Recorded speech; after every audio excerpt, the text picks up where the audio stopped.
Welcome back, everyone, to the Deep Dive. Today, we're going to try to unpack a really complex issue. Yeah. It's one that's really important, and that's the hidden cost of racism in America. Okay.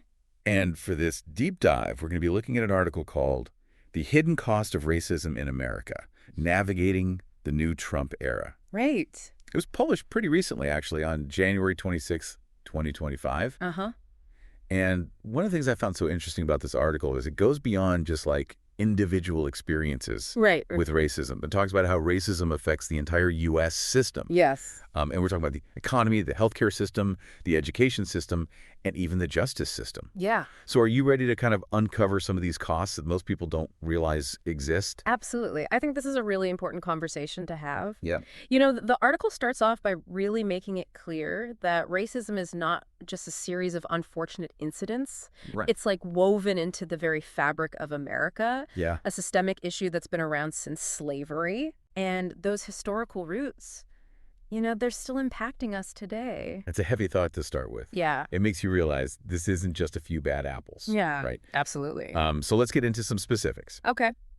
The article really grabbed my attention with this economic impact. Yeah. I mean, the fact that the Economic Policy Institute found that black workers earn 20% less than white workers, even when they have the same qualifications, is just crazy. It's a very stark statistic, Yeah. and it goes way beyond just individual cases. Yeah. When you think about it, that 20% difference, it isn't just about, one paycheck. Right. This snowballs over a lifetime. Right. Think about trying to buy a house, invest, or even save for retirement with 20% less income. Right. It creates a huge disadvantage. Totally. And that disadvantage can get passed down through generations. It's like starting a race with a weight tied to your ankle. Exactly. And speaking of obstacles, Yeah. the article also talks about how minority-owned businesses, Right. they have a much harder time accessing capital. Yes. And the Federal Reserve found that black-owned businesses are bringing in way less revenue than white-owned ones. Yeah. And that's even when you compare similar types of businesses. Right. And that lack of capital, Yeah. it doesn't just hurt individual entrepreneurs. It limits the potential of entire communities. Yeah. Imagine all the innovation and economic growth that we're missing out on when talented people are denied the resources they need simply because of their race. It makes you wonder how much potential is being wasted, right? Absolutely.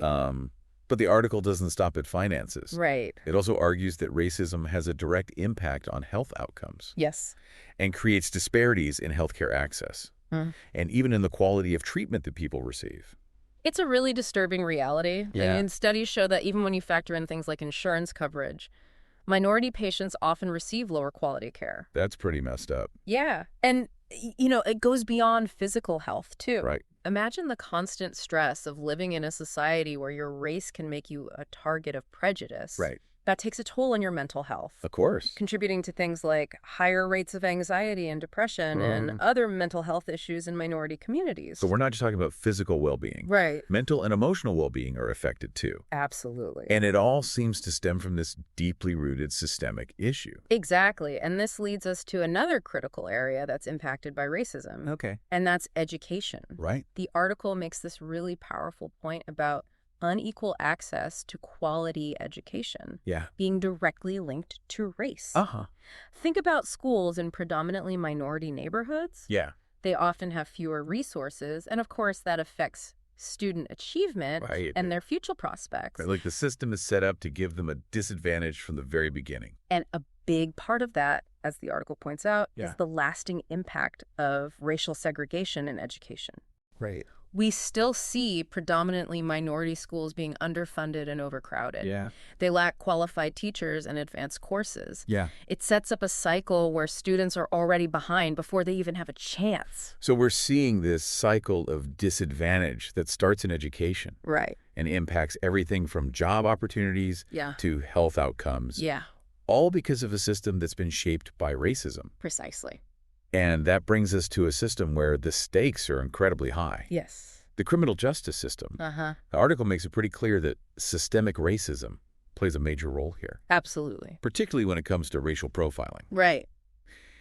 Imagine the impact of being stopped or questioned or searched by police just because of your race. Yeah. It's not just an inconvenience. No, it's not. It erodes trust in law enforcement. Yes. And creates this constant sense of fear and anxiety. It makes you feel like you're being judged before you've even done anything wrong. Exactly. And that fear Can lead to people avoiding law enforcement. Right. Which can have really bad consequences in emergency situations. Absolutely. So it creates this vicious cycle of apprehension and mistrust. Exactly. And then you add in sentencing disparities. Right. Where the article cites studies that show minorities often receive harsher punishments than white people for the same crimes. It's a clear sign of systemic bias. Wow. And it goes beyond just individual cases. Yeah. Think about the impact on families and communities when incarceration rates are disproportionately high among minorities. Right. It disrupts families, weakens communities, and perpetuates this cycle of disadvantage that's so difficult to break. So we've got the economy, healthcare, education, the justice system, all deeply affected by systemic racism. Yes. What a bleak picture. It is. But the article doesn't shy away from addressing a specific period that really brought these issues to the forefront. And that was the Trump era. The article kind of delves into how the political climate under Trump really impacted racial dynamics. Absolutely. And his nationalistic rhetoric and policies Yeah. seemed to embolden certain groups and made them feel like their prejudices were validated. And we see that reflected in the data. Right. The FBI reported a significant increase in hate crimes during that time, many of them targeting racial and ethnic minorities. Wow. It's a stark reminder that words have power, and they can create an environment where hate just festers. It's chilling to think about how political rhetoric can affect people's lives so directly. Absolutely, but it's not the whole story. Right. The article also acknowledges that there was this significant counter-movement that emerged during the Trump era. Okay. We saw people from all walks of life mobilizing for change, demanding equality and justice. And movements like Black Lives Matter really gained momentum. Yes. Raising awareness and challenging the status quo. It's a powerful example of how adversity can spark resistance. Right. And inspire collective action. Yeah. So while the Trump era brought some of the ugliest aspects of racism to the surface, it also ignited a really powerful force for positive change. So it's like this tug of war with both sides pulling hard. Yeah. But with a glimmer of hope that progress is possible. Exactly. So the article doesn't just leave us with that tension. Right. It offers some practical steps that individuals can take to combat racism. And it all starts with self-education. Yes. So you're saying that before we can change the world, we need to change ourselves.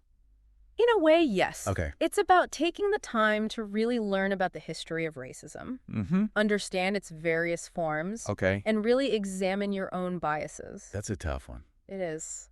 We all like to think we're not biased. Yeah. But I guess deep down we all have some preconceived notions. Right. About acknowledging them and challenging them. Precisely. It's an ongoing process, and it's not always comfortable, but it's essential. Yeah. If we want to be part of the solution. Makes sense. The article also emphasizes the importance of community involvement. Okay, so getting out of our own heads. Right. And into the real world. Exactly. What does that look like?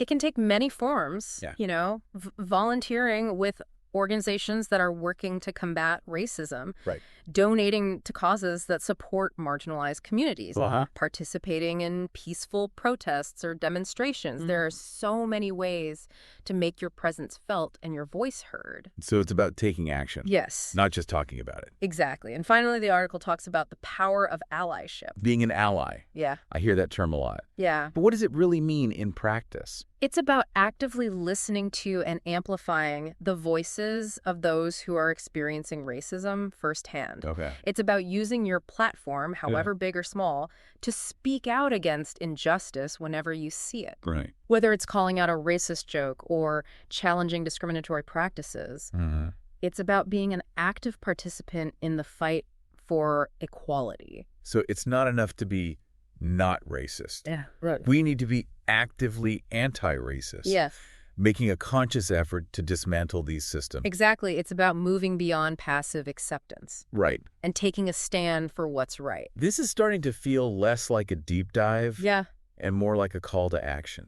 Perhaps it's both. Yeah. Because understanding the problem is the first step towards solving it. So where do we go from here? Right. What are some concrete actions we can take?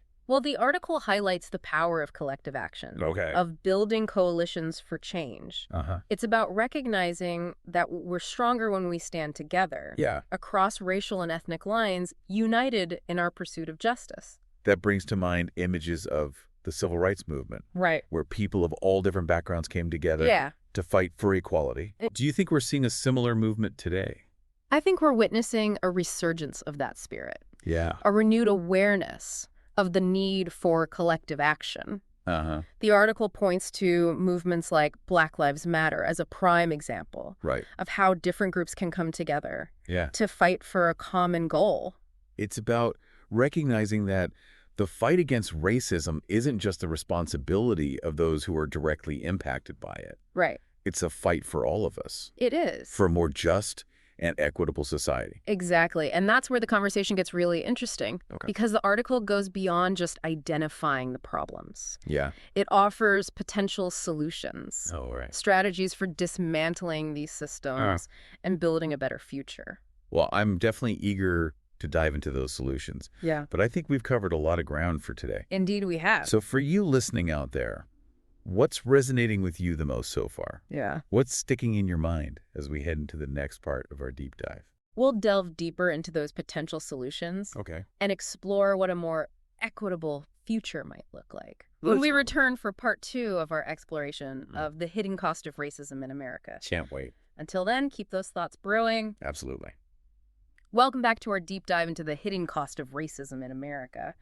As we kind of continue unpacking this really complex issue, it's really important to remember that racism doesn't operate in isolation. It intersects with other forms of oppression, creating even deeper layers of disadvantage for certain groups. That's a great point. And it's something that the article touches on when it talks about intersectionality. It's like racism doesn't just exist on its own. It gets all tangled up with sexism and classism, homophobia, all sorts of other issues. So for someone facing multiple forms of discrimination, the challenges are just multiplied, right? Exactly. Think about it this way. A Black woman might face discrimination not just because of her race, but also because of her gender. So those overlapping forms of oppression create a unique set of challenges that aren't addressed by just simply tackling one issue at a time. It's like trying to solve a puzzle where the pieces are constantly changing shape. So you're saying that understanding the hidden costs of racism also means understanding how it connects to all these other social issues. Precisely. It's about recognizing the interconnectedness of these systems of oppression and how they reinforce each other.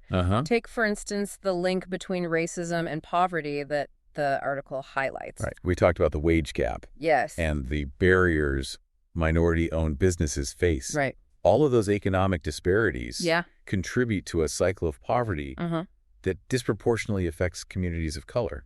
And that economic disadvantage, in turn, limits access to quality healthcare education and other essential resources, which further fuels that cycle of inequality. It's like a domino effect, with racism being the first domino to fall. So it's not just about addressing racism as like a standalone issue.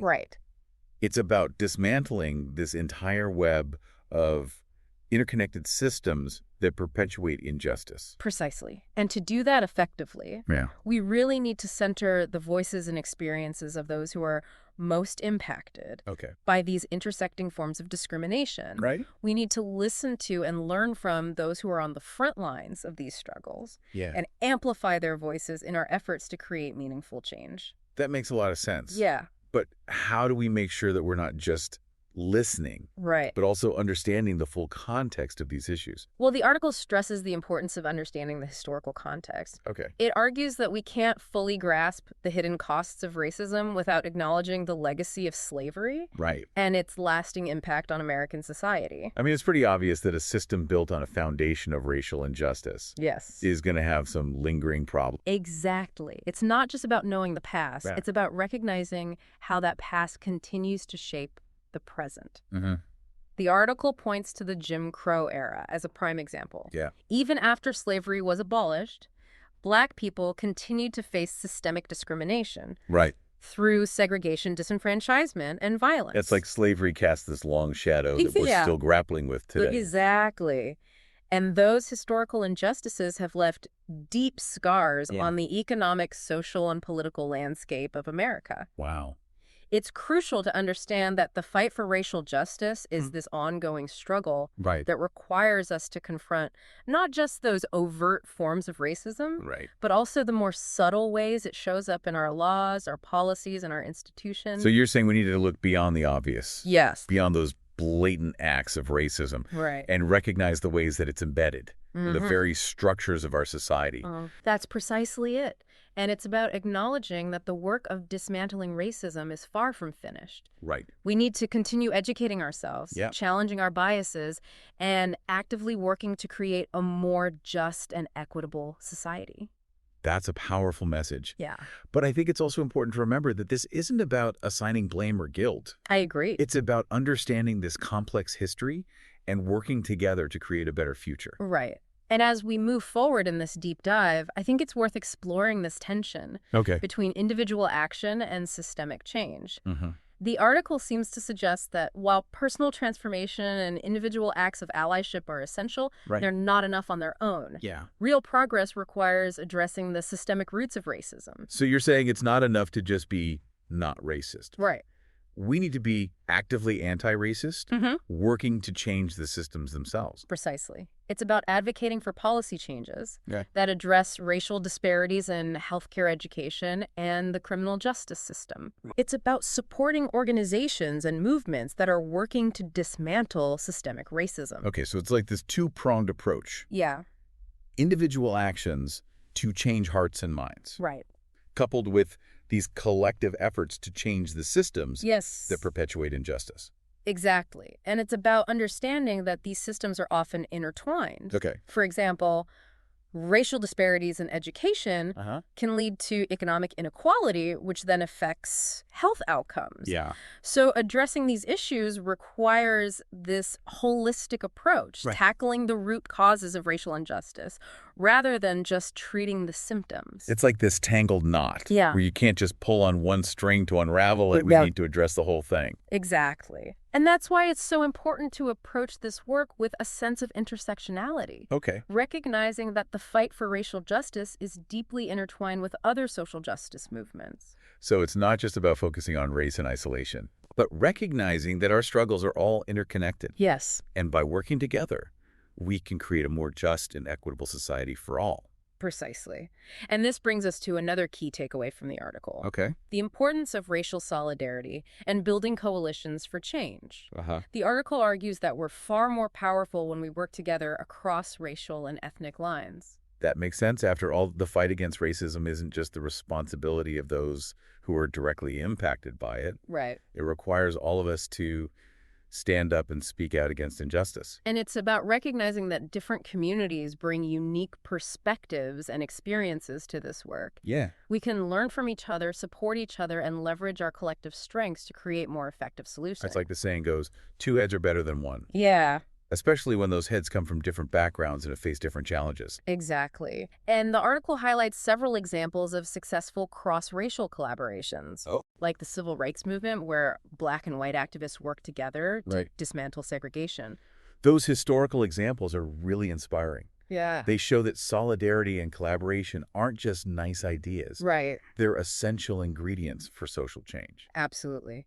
And as we look towards the future, it's crucial to continue building those bridges across racial and ethnic lines, working together to create a more just and equitable society for all. I think that's a really important point to emphasize. This deep dive has been incredibly insightful so far. Yeah. But it's clear there's still so much to uncover. Absolutely. The article gives us this glimpse into the hidden costs of racism, but also highlights the complexities of this issue and the ongoing work that needs to be done. And as we continue to unpack this complex topic, it's important to remember that this isn't just about understanding the problems. It's about finding solutions and working together to create meaningful change. It's about moving beyond awareness and taking action. Challenging our own biases, engaging in our communities, and advocating for policies that promote equity and justice. Exactly. And it's about recognizing that the fight for racial justice is a marathon, not a sprint. Right. It requires sustained effort, collaboration, and a willingness to learn and grow along the way. What stands out to you so far from our conversation? Honestly, for me, it's the idea of intersectionality. Yeah. That's really stuck with me. It's a reminder that we can't just focus on race in isolation. Right. That it's interconnected with all these other forms of oppression. And if we want to create lasting change, we need to tackle these issues in a holistic way. Absolutely. What about you? Yeah. What are your thoughts? What has resonated with you the most from this conversation so far? Yeah, I think for me, it's been the emphasis on the historical context that has really resonated. We can't fully understand the present without acknowledging the past. The legacy of slavery and systemic racism continues to shape our society in really profound ways. Yes. And we need to grapple with that history if we want to move forward in a meaningful way. That's a great point. And I think it ties back to the idea of solutions. Right. Understanding the historical context can help us see how these systems were built and how we might go about dismantling them. Absolutely. And speaking of solutions, that's exactly where we're headed next. Okay. In the final part of our deep dive, we're going to explore the article's proposed solutions for dismantling systemic racism and building a more equitable future. I'm ready for some action steps. Me too. Stay tuned for part 3, where we'll delve into those concrete strategies for creating a more just and equitable world. Welcome back to the deep dive. It's time for the final part of our exploration into the hidden cost of racism in America, navigating the new Trump era. We've dug deep into the problems, but now it's time to kind of shift gears and talk about solutions. What can we actually do to dismantle these systems of oppression and create a more equitable society? Yeah, the article doesn't offer any magic bullets. Right. But it does suggest this multi-pronged approach. It argues that solutions need to address both individual attitudes and systemic barriers. And it really emphasizes the importance of education as a foundation for change. Okay, so we're talking about more than just history lessons here. Right.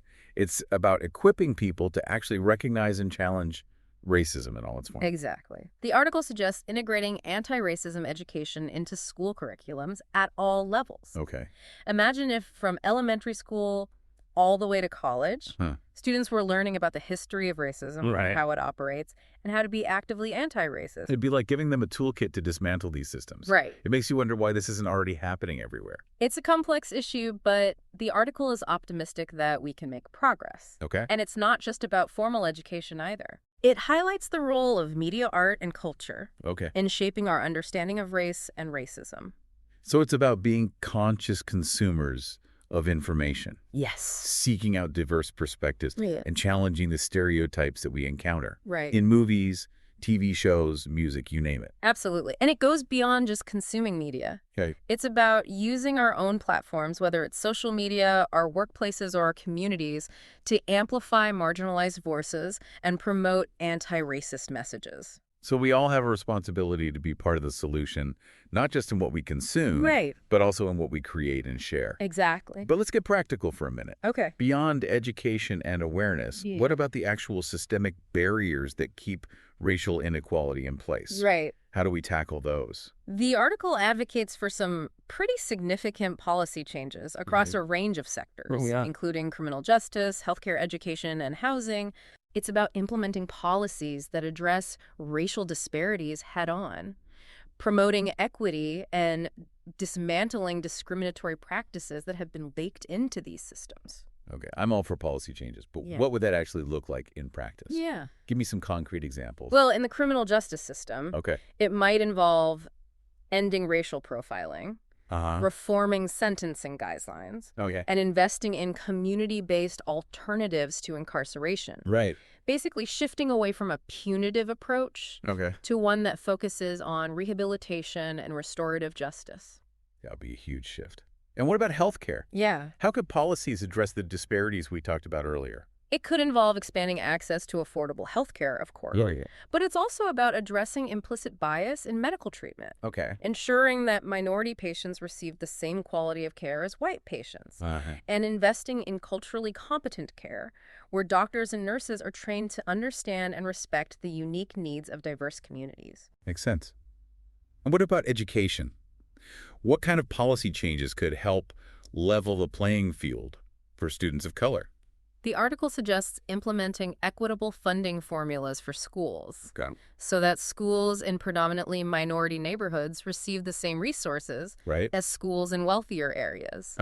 It also talks about diversifying the teaching workforce so that students see themselves reflected in their teachers and promoting culturally responsive teaching practices that value and affirm students' diverse backgrounds and experiences. That sounds like a complete overhaul of the education system, but one that's long overdue. Yeah. And what about housing? Right. Housing discrimination has such a long and ugly history in this country. Yeah. So policy changes would have to be pretty comprehensive, right? We're talking about combating discriminatory lending practices, promoting affordable housing options in diverse neighborhoods, and addressing those historical patterns of segregation that continue to affect housing opportunities today. These are some pretty big changes. How do we even begin to advocate for these kinds of policies? The article puts a lot of emphasis on civic engagement. It encourages people to vote for candidates who support anti-racist policies. Contact their elected officials to voice their concerns. And get involved in grassroots organizations that are pushing for change. So it's about using our voices and our votes to demand change from our leaders. But what about those of us who feel like we don't have a lot of political clout? What can we do on a more personal level? The article also highlights the importance of economic empowerment as a key strategy for dismantling systemic racism. It suggests supporting minority-owned businesses, investing in communities of color, and advocating for policies that promote economic opportunity for all. So it's about putting our money where our mouth is, literally. In a way, yes. It's about recognizing that economic power can be a powerful tool for social change. And it's about understanding that economic empowerment can have a ripple effect, leading to improvements in health education and overall well-being for marginalized communities. So it's about creating a more just and equitable society where everyone has the opportunity to thrive regardless of their race or ethnicity. Exactly. It feels like such a huge undertaking, but it's also incredibly hopeful. It is a huge undertaking, and it requires a long-term commitment. Dismantling systemic racism isn't going to happen overnight. It's a marathon, not a sprint. It requires sustained effort, collaboration, and a willingness to learn and grow along the way. It's a reminder that there are no quick fixes for deeply entrenched problems. But with persistence and a shared vision for a better future, we can create meaningful and lasting change. That's the message I hope you take away from this deep dive. The challenges are real, but so are the solutions. The fight for racial justice is a fight worth fighting. Totally agree. And by working together, we can create a more just and equitable future for all. This deep dive has been incredibly informative and thought-provoking. It's given us a lot to think about and a lot to act on. We hope it's inspired you to continue learning, engaging, and taking action. Remember, every step we take toward dismantling racism, however small it may seem, brings us closer to a world where everyone can live a life free from discrimination and prejudice. This has been The Deep Dive. Thank you for joining us on this journey.